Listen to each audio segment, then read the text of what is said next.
Okay, very good. Yes, ma'am. आज जो है हम एक न्यू कंसेप्ट स्टार्ट कर रहे हैं that is not given in your एस्ट्रॉन book, but still I am going to teach you with this concept, क्योंकि कहीं ना कहीं आपसे पूछा जाता है। बच्चों, this is electronic concept of oxidation and reduction. देखिए, इलेक्ट्रॉनिक कंसेप्ट क्या होता है? Electronic concept means which is related to transfer of electrons. ठीक है बच्चों, यहाँ पर ऑक्सीडेशन क्या होगा? Oxidation in terms of electronic concept is removal और लॉस ऑफ इलेक्ट्रॉन्स। अगर किसी एलिमेंट से इलेक्ट्रॉन्स लूज हो रहे हैं तो वहां पर बच्चों क्या होगा? ऑक्सीडेशन होगा। रिडक्शन क्या होता है? Reduction is opposite, it is accepting और गेन ऑफ इलेक्ट्रॉन्स। अगर कहीं पे इलेक्ट्रॉन्स ऐड हो रहे हैं या फिर गेन हो रहे हैं तो हम उसको कहेंगे reduction. This the oxidation and reduction in terms of electronic concept is all about losing and gaining of electron. Example देखते हैं यहाँ पे बच्चों एक इक्वेशन का। First example is Na plus O2 gives Na2O। यहाँ पे बच्चों हम कैसे बताएंगे कि कैसे ऑक्सीडेशन और रिडक्शन हो रहा है? देखिए, सारे बच्चों को सबसे पहले तो मुझे आप लोग ये बताइए कि 9th वाला कितने बच्चों को कंसेप्ट याद है कि कैसे आयंस फॉर्म होते हैं? सबको याद है? Yes, ma'am. देखिए, Yes, ma'am. Yes, ma'am. Sodium अगर एक सिंगल एटम है और वो अपना एक इलेक्ट्रॉन लूज कर देता है तो वो क्या बना लेता है? Na positive. इस इक्वेशन को हम इस तरह भी लिख सकते हैं, Na minus electron gives Na positive. इस तरह भी लिख सकते हैं हम इक्वेशन को, राइट बच्चों? Yes, ma'am. ठीक है, ये मैंने आपको एक थोड़ा सा छोटा सा एग्जाम्पल बता दिया जस्ट टू रिमाइंड कि आपने 9th में ये पढ़ा था। अब बच्चों यहाँ पर हम ऑक्सीडेशन रिडक्शन कैसे बताएंगे? देखिए, सोडियम ऑक्सीजन के साथ रिएक्ट करके बना रहा है सोडियम ऑक्साइड। ओके, तो यहाँ पर ये कैसे फॉर्म हो रहा है कंपाउंड? सोडियम एटम है, एटम हमेशा क्या बनाएगा? आयन बनाएगा। तो आयन कैसे बनेगा बच्चों? इस तरह से बन जाएगा। ये इक्वेशन होगी या नहीं होगी? बिल्कुल, जो मैंने आपको यहाँ पर दिखाई थी। जब सोडियम अपना एक इलेक्ट्रॉन लूज कर देगा तो वो क्या बनाता है? Sodium ion. ऑक्सीजन, ऑक्सीजन का एटम है, याद करिए कंसेप्ट। ऑक्सीजन का एटॉमिक नंबर कितना था बच्चों? एटॉमिक नंबर 8 था। 2,6 कॉन्फ़िगरेशन होती है। तो ऑक्सीजन को अपना ऑक्टेट कंप्लीट करने के लिए कितने इलेक्ट्रॉन्स की जरूरत होती है? Yes, 2 electrons. तो अगर ऑक्सीजन का एक एटम 2 इलेक्ट्रॉन्स को एक्सेप्ट कर लेगा तो ये क्या बना लेगा बच्चों? Oxide ion. ये पढ़ा था आपने 9th में, सबको याद है? Yes, ma'am. देखिए, Yes, ma'am. तो अब यहाँ पर ये जो ऑक्सीजन है ये क्या करेगा? ऑक्साइड आयन बनाएगा। तो ऑक्साइड आयन में अगर हम यहाँ पर 2 इलेक्ट्रॉन्स इसको दे दें ऑक्सीजन एटम को, तो ये आयन बन जाएगा, ऑक्साइड आयन नहीं बन जाएगा। बिल्कुल सेम इक्वेशन हमने उठाकर यहाँ रख दी है। एटम है और उसका हम क्या बना रहे हैं? आयन बना रहे हैं। जब दोनों के आयन बन गए पॉजिटिव एंड नेगेटिव, तो आपस में सारे बच्चे जानते हैं कि पॉजिटिव और आयन नेगेटिव आयन आपस में क्या करते हैं? अट्रैक्ट करते हैं, when these two will attract, क्या बन जाएगा? Na2O. The compound Na2O will be formed by the union of these two ions. अब बच्चों हमें यहाँ पर कैसे बताना है कि ऑक्सीडेशन कैसे हो रहा है, रिडक्शन कैसे हो रहा है? ये देखिए आप शो करेंगे इस तरह से,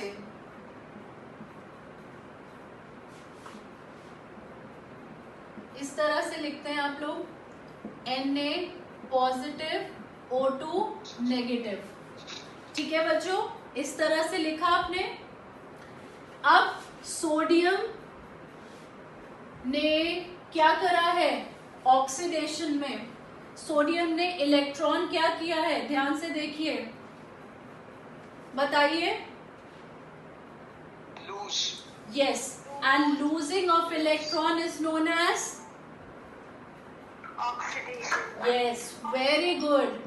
तो यहाँ पे बच्चों क्या हुआ? ऑक्सीडेशन। ऑक्सीजन ने इलेक्ट्रॉन को क्या किया है? गेन किया है, एक्सेप्ट किया है, and gaining and losing accepting of electron is known as reduction. तो यहां से आप यहां तक क्या बताएंगे? क्या हुआ है? रिडक्शन। क्या बच्चों आपको ये चीज समझ में आई कि हमें कैसे बताना है oxidation and reduction in terms of electronic concept? कितने बच्चों को ये समझ में आ गया है और कितनों को नहीं आया है? बच्चों बोलिए। एक बार रिपीट कर दीजिए। ओके बच्चे, देखिए आपके पास एक इक्वेशन है जिसमें सोडियम और ऑक्सीजन आपस में रिएक्ट करके क्या बना रहे हैं? सोडियम ऑक्साइड बना रहे हैं। ठीक है, अब ये इक्वेशन में आपको बताना है कहाँ ऑक्सीडेशन है और कहाँ रिडक्शन है। पहले तो आपने पढ़ा था कि ऑक्सीजन का ऐड होना या उसका निकलना रिडक्शन है, इस तरह से आपने पढ़ा था। पर यहाँ तो बच्चों एक कंपाउंड बन रहा है दो रिएक्टेंट से। ठीक है, ऐसे में आप कैसे क्लियर करते हैं? इलेक्ट्रॉनिक कंसेप्ट यूज करके आप बताते हैं। देखिए बच्चों, जब सोडियम का एटम है वो रिएक्ट करेगा, सारे बच्चों को सबसे पहले केमिस्ट्री में एक चीज पता होनी चाहिए कि जब आपके पास कोई एलिमेंट होता है, हम एलिमेंट्स की मिक्सिंग करते हैं, तो एलिमेंट्स एटम के स्टेट में होते हैं। वो एटम से जब हम उसको डिसॉल्व करते हैं पानी में या उसका सोल्यूशन बनाते हैं या उसको मेल्ट करते हैं, तो हम एटम से हमेशा कौन सी स्टेट प्रेफर करते हैं? आयंस, क्योंकि आयंस आपस में जल्दी रिएक्ट कर जाएंगे। ठीक है, आयंस आपस में अट्रैक्ट कर लेंगे कंपाउंड बनाने के लिए। यहाँ पे बच्चों देखिए सोडियम था, सोडियम का आयन कैसे बनता है? क्लास 9th में हमने पढ़ा था कि सोडियम की कॉन्फ़िगरेशन क्या होती है? एटॉमिक नंबर इज 11, तो इसकी कॉन्फ़िगरेशन होती है 2,8,1। अगर उसको लास्ट में ऑक्टेट चाहिए तो उसको उसके लिए अपना एक इलेक्ट्रॉन हटाना पड़ेगा, लूज करना पड़ेगा। तो यहाँ पे जब सोडियम ने अपना एक इलेक्ट्रॉन लूज कर दिया तो उसको क्या मिल गया? Sodium ion. हमने इस इक्वेशन को लिख दिया। अगर -E है इधर लिख दें तो यही इक्वेशन नहीं बन जाएगी? बताइए बच्चे। Yes ma'am. ठीक है, तो आपके पास सोडियम आयन बन गया, losing of 1 electron has occurred. दूसरी तरफ ऑक्सीजन का एटम है, एटम से आयन कैसे बनाएंगे? ऑक्सीजन तो नॉन मेटल है, हमेशा इलेक्ट्रॉन लूज ही करेगा। देखिए बच्चों, इस तरह की इक्वेशन में आपको देख के भी समझ में आ जाता है कि अगर मेटल है तो मेटल हमेशा इलेक्ट्रॉन्स लूज करते हैं, नॉन मेटल हमेशा इलेक्ट्रॉन्स एक्सेप्ट करते हैं। तो आपको इतनी बात तो अपने आप ही क्लियर हो जाएगी कि कैसे ऑक्सीडेशन होना है और कैसे रिडक्शन। पर फिर भी आपको ये शो करना पड़ेगा, ऑक्सीजन ने 2 इलेक्ट्रॉन एक्सेप्ट किए, क्या बनाने के लिए? Oxide ion. ठीक है, तो जब इसने इलेक्ट्रॉन लूज किया तो यहां से यहां तक बच्चे क्या हुआ? ऑक्सीडेशन हुआ, ऑक्सीजन ने क्योंकि इलेक्ट्रॉन गेन किया था तो यहां से यहां तक क्या हो गया, रिडक्शन हो गया। अब क्लियर है बच्चों? Yes ma'am. किसी को कोई doubt? Please speak up. No ma'am. Okay, next equation करते हैं, चलिए फटाफट। The more you will practice the more you will gain confidence. अब की बार बच्चों आपके पास इक्वेशन बिल्कुल सेम टू सेम ऐसी ही आएगी जैसी आपने अभी की है। That is Mg plus O2 what gives MgO, magnesium oxide. ठीक है, हमने इसको बैलेंस कर दिया। अब आपने इस इक्वेशन में बताना है कि ऑक्सीडेशन रिडक्शन कहाँ हो रहा है। कैसे बताएंगे? मैग्नीशियम क्या है बच्चों, मेटल या नॉन मेटल? मेटल है, और मेटल हमेशा इलेक्ट्रॉन लूज करते हैं। हमेशा याद रखना, मेटल की टेंडेंसी होती है इलेक्ट्रॉन लूज करने की। ठीक है, क्योंकि मैग्नीशियम का एटॉमिक नंबर कितना होता है, 12, कॉन्फ़िगरेशन इज 2,8,2, तो हमेशा कितने इलेक्ट्रॉन लूज करेगा मैग्नीशियम, 2 इलेक्ट्रॉन। सो इक्वेशन क्या बन जाएगी बच्चों यहाँ पे, magnesium 2 positive ion plus 2 electron. Magnesium ने कितने इलेक्ट्रॉन लूज किए, बोलिए? 2 electron. Yes, 2 electrons are lost and ion is formed. दूसरे एंड पे आपके पास ऑक्सीजन है and oxygen is a non metal. तो नॉन मेटल हमेशा इलेक्ट्रॉन्स क्या करते हैं, एक्सेप्ट करते हैं, गेन करते हैं। ठीक है, तो यहाँ पे ऑक्सीजन की इक्वेशन क्या हो जाएगी, ऑक्सीजन का एटॉमिक नंबर कितना होता है बच्चों, 8, कॉन्फ़िगरेशन इज 2,6। तो 8 यहाँ पे ऑक्टेट बनाने के लिए उसको कितने इलेक्ट्रॉन की जरूरत है, 2। Yes, very good. तो ऑक्सीजन 2 इलेक्ट्रॉन गेन करेगा और क्या बना लेगा, ऑक्साइड आयन। समझ आया यहाँ तक सबको? बच्चों सबको क्लियर है यहाँ तक? ओके, तो अब आप इक्वेशन कैसे लिखेंगे, magnesium plus oxygen will give MgO, bracket में लिखेंगे Mg2 पॉजिटिव O2 नेगेटिव। ठीक है बच्चों, अब आपने यहाँ पे बताना है कि मैग्नीशियम यहां से लेके यहां तक उसने क्या किया है, इलेक्ट्रॉन लूज किया है। तो स्टेप क्या हो जाएगा, ऑक्सीडेशन। इधर से लेकर इधर तक ऑक्सीजन ने क्या किया है, इलेक्ट्रॉन गेन किया है। So this step will be perfect. सबको क्लियर हुआ अब यहाँ पे? Yes ma'am. एक क्वेश्चन खुद करोगे बच्चों? चलिए नेक्स्ट लिखिए, अपने आप करिए इक्वेशन। इस बार आपकी टर्न है इक्वेशन करने के लिए।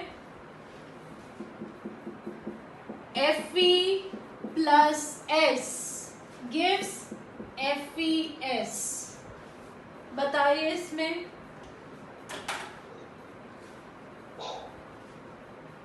सारे बच्चे ट्राई करिए।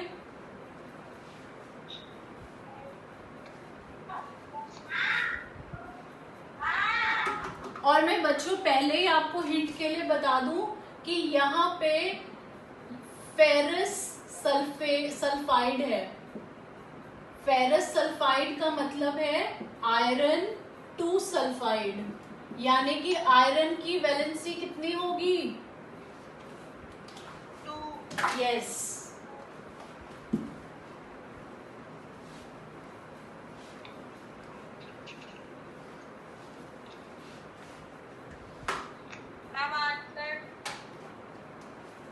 हाँ जी, Ma'am, iron is performing oxidation by forming Fe+2, Okay. and sulfur is performing reduction by making H-. Very good, excellent. Who has answered? Harshika. Harshika, very good. बाकी बच्चों ने किया? Yes, ma'am. ओके. बॉयज, आप लोगों ने? ओके, एक बार इसको फिर से सॉल्व करते हैं. जो बच्चे नहीं कर पा रहे हैं प्लीज ध्यान से देखिए. आयरन फर्स्ट हमारे पास रिएक्टेंट है, और आयरन क्या है? मेटल है. मेटल हमेशा इलेक्ट्रॉन लूज करते हैं, तो इलेक्ट्रॉन इसने लूज किया Fe2 पॉजिटिव. 2 इलेक्ट्रॉन लूज करके इसने क्या बनाया? Fe2. क्योंकि हमें यहीं से क्लियर हो गया था आयरन 2 सल्फाइड है, यानी कि आयरन की वैलेंसी कितनी होगी? 2 होगी.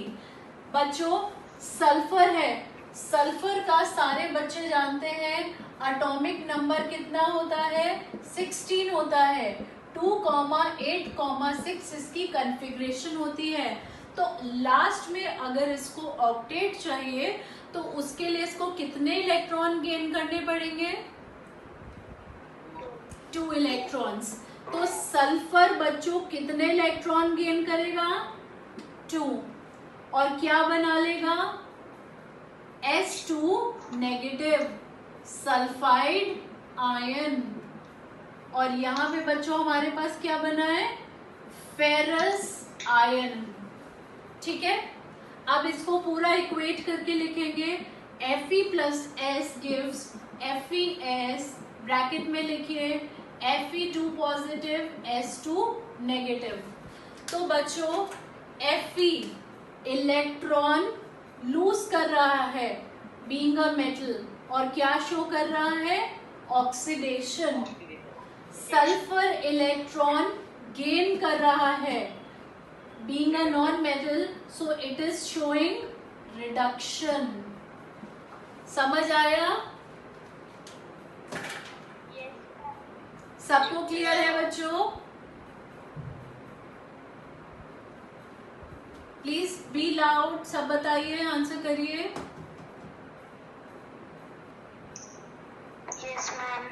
ठीक है, इलेक्ट्रॉनिक कंसेप्ट दैट मीन्स आपको क्लियर हो चुका है.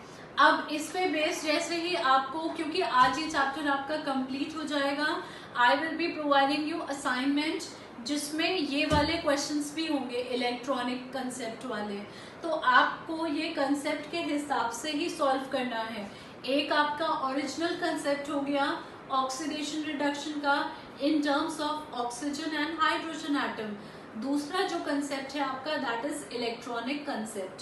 ठीक है, आगे चलते हैं बच्चों towards effect of oxidation and reduction.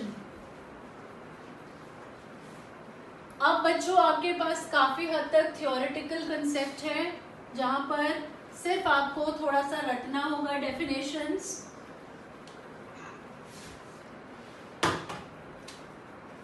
Topic है effect of oxidation in daily life.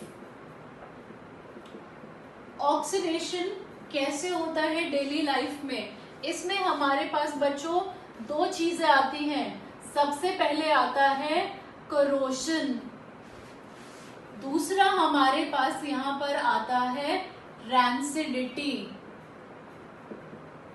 जो हम अपनी डेली लाइफ में ऑब्जर्व करते हैं. करोजन क्या होता है बच्चों? Corrosion is eating up of a metal by the action of acid, oxygen, alkali, moisture etcetera. जब कभी भी एक मेटल खराब होना शुरू हो जाता है due to the action of oxygen, moisture, acid, उनके जब एक्सपोजर से कोई भी मेटल खराब हो जाता है तो उसको हम क्या कहते हैं, करोशन कहते हैं। ठीक है, बुक में आपको डेफिनेशन मिल जाएगी। करोशन बच्चों किन किन मेटल्स में होता है, जो भी ऑक्सीडेशन रेजिस्ट कर जाते हैं यानी कि उनकी रिएक्टिविटी नेचर में बहुत कम होती है, जैसे कि गोल्ड, सिल्वर, प्लैटिनम। ये हमारे आपने रिएक्टिविटी सीरीज में भी पढ़ा था। इनकी रिएक्टिविटी कैसी होती है, सबसे लीस्ट होती है। जितनी रिएक्टिविटी लीस्ट होती है उतना ही मेटल रेजिस्टेंट होता है करोजन के। पर जहाँ पे रिएक्टिविटी थोड़ी सी भी सब्टल होती है, मीडियम होती है, वहाँ पर मेटल बहुत जल्दी करोजन जो है शो करते हैं और वो खराब हो जाते हैं एक टाइम के बाद। For example in this case let's talk about rusting of iron. सबको पता है, बहुत बेसिक सा एग्जाम्पल है। रस्टिंग ऑफ आयरन में आयरन अगर मॉइस्चर के कांटेक्ट में आता है तो एक रेडिश ब्राउन कलर की लेयर डेवलप कर लेता है, जिस लेयर को हम क्या कहते हैं, रस्ट कहते हैं। तो बच्चों ये रस्ट कैसे डेवलप होता है, इस पे बेस्ड इक्वेशन देखिए। This equation is very important. Iron है, रॉ आयरन, उसको एयर से क्या मिल रहा है, oxygen. It is getting oxygen from air. State कौन सी होगी, गैशियस। साथ में इसको मिल रहा है water. This is the moisture which is also coming from air. पर यहाँ पे बच्चों मॉइस्चर कितना एक्ट करता है उसका हमें आइडिया नहीं होता है, इसलिए हम क्या लगाते हैं यहाँ पर, कोफिशिएंट एक्स यूज करते हैं। सबको क्लियरली विजिबल है ये बच्चों, विजिबल है? Okay yes ma'am. तो ये आपके रिएक्टेंट्स हो गए। जैसे ही इक्वेशन प्रोसेस हुई आपके पास एक कंपाउंड बनता है Fe2O3.XH2O। ये जो आपके पास कंपाउंड बना है इसको हम कहते हैं hydrated ferrous sulphate, also known as rust. ठीक है बच्चों? मैम हाँ जी, फेरिक ऑक्साइड। फेरस ऑक्साइड ही होगा बच्चों, sorry ferric, I am sorry. Ferric हाँ। ऑक्साइड। क्योंकि 3 वैलेंसी है इसलिए फेरिक होगा। Ma'am it's oxide not sulphate. Okay okay okay okay okay, got it. ठीक है बच्चों, अब ठीक है। Hydrated ferric oxide and the chemical formula is Fe2O3.XH2O। ये इक्वेशन इंपॉर्टेंट है। ओके बच्चों, नेक्स्ट देखिए। Next is corrosion. I hope I am writing the spelling right. Corrosion of copper. बच्चों करोशन ऑफ कॉपर को एक और टर्म्स में बोला जाता है, that is tarnishing of copper. ठीक है बच्चों, कई बार इस तरह से भी आपसे क्वेश्चन पूछा जाता है टार्निशिंग ऑफ कॉपर की टर्म्स में। तो कॉपर भी करोडेड होता है। कॉपर देखा होगा आपने घर में, अगर वेसल्स हैं तो उसके ऊपर एक ग्रीनिश ब्लैक कलर की कोई लेयर डेवलप हो जाती है आफ्टर एक्सपोजर टू एयर। ठीक है, तो यहाँ पे कॉपर में कैसे होगा, कॉपर इक्वेशन लिखिए। CO2 कहाँ से मिलेगा, from air.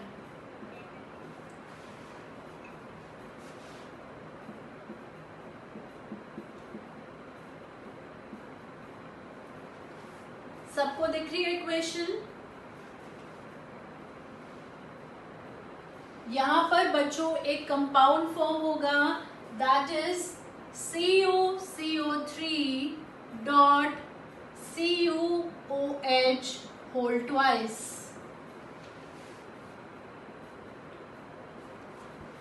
This is known as basic copper carbonate.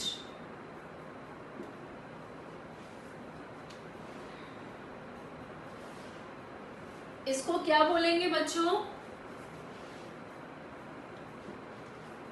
सबको दिखाई दे रहा है बच्चों? Yes, ma'am. Yes, ma'am. Yes, ma'am. And this is your greenish layer which develops over copper. ये भी क्वेश्चन सबको प्रैक्टिस करनी है। ये भी कई बार आपसे पूछ लिया जाता है इन terms of tarnishing of copper. Question आता है there is silver coins which after exposure to air gets tarnished. What is the greenish dull layer developed on copper? Write its chemical formula. So what will be the chemical formula for the greenish layer? CuCO3 dot CuOH whole twice. Clear है सबको? Yes, ma'am. Okay, next लिखिए बच्चों, साथ साथ इसको note भी करते जाओ। Next is corrosion of silver. बच्चों, सिल्वर का जो है करोजन रेजिस्टेंट होता है। ये करोजन शो नहीं करता है बट इसके ऊपर एक डल लेयर डेवलप हो जाती है। आप सबने सुना होगा कि चांदी काली पड़ती है। सबने सुना हुआ है कि आपने देखा होगा सिल्वर के ऑर्नामेंट्स हैं या सिल्वर की प्लेट है तो उसके ऊपर ब्लैकनिंग हो जाती है। वो ब्लैकनिंग किस वजह से होती है बच्चों? Silver solid metal when it is exposed to air, air में एक गैस प्रेजेंट होती है H2S। कौन सी गैस? Hydrogen sulphide. फॉर्मूला क्या होगा? H2S।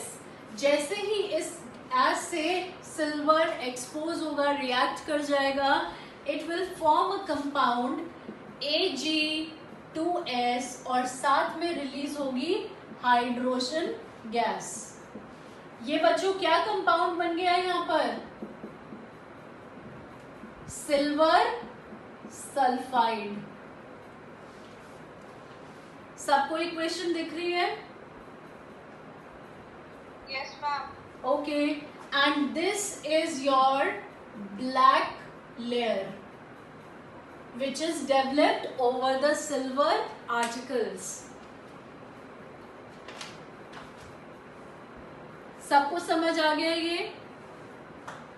ये सारी क्वेश्चंस बच्चों इम्पॉर्टेंट है। दिस इज ऑल्सो इम्पॉर्टेंट, ये भी आपके लिए इम्पॉर्टेंट है। ये आपको एस चांद में नहीं मिलेंगी दोनों इक्वेशंस।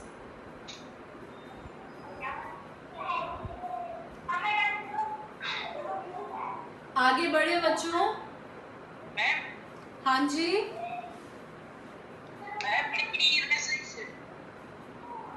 क्या कह रहे हो बेटा?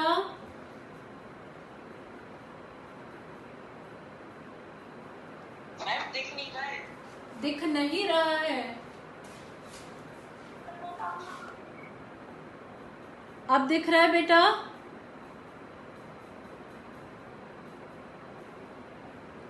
Is it visible now? नहीं मैम। बेटा क्लियर है?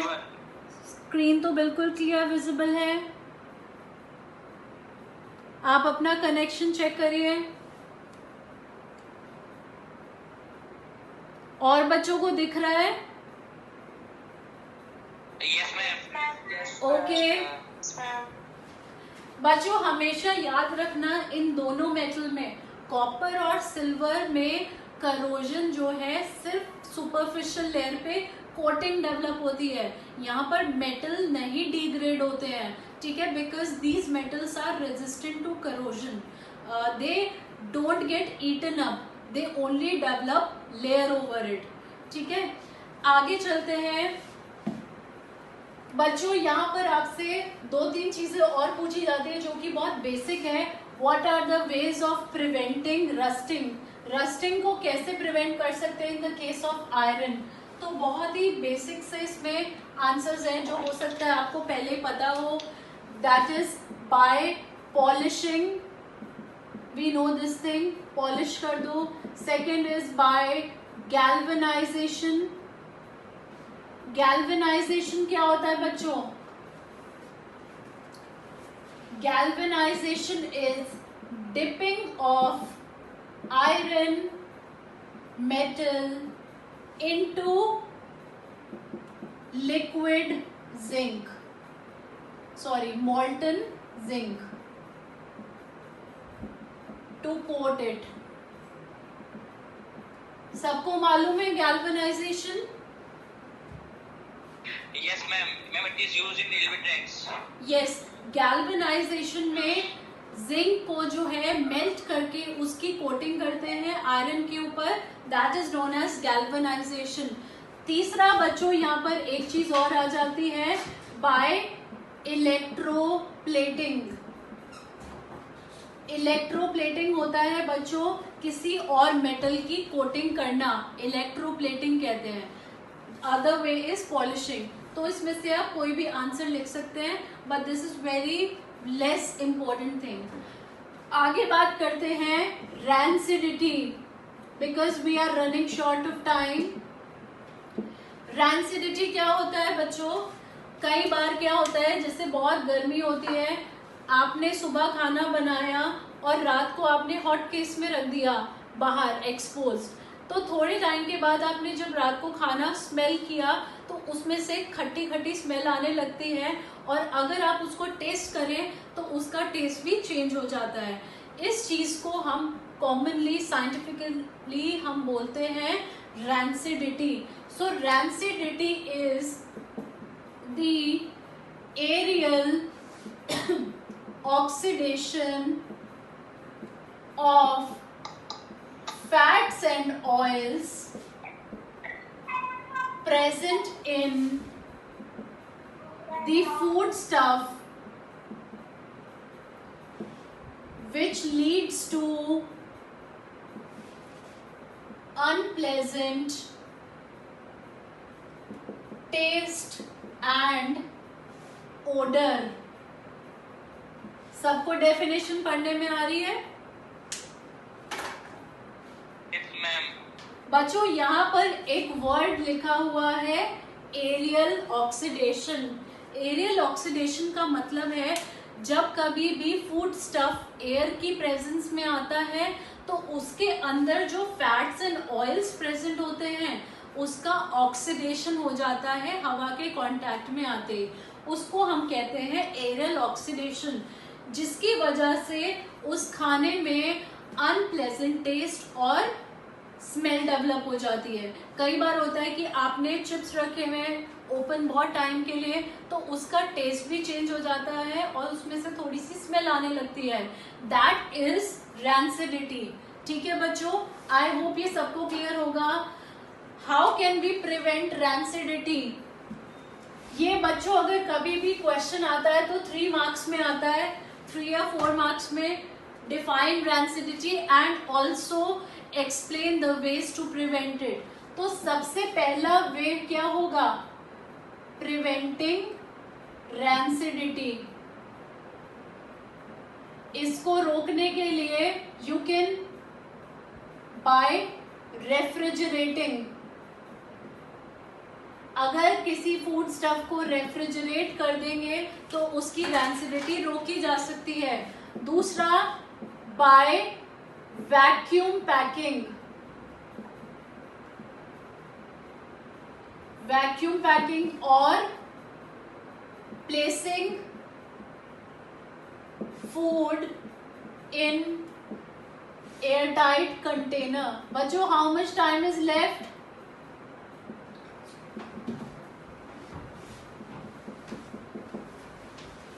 Third way is by packing food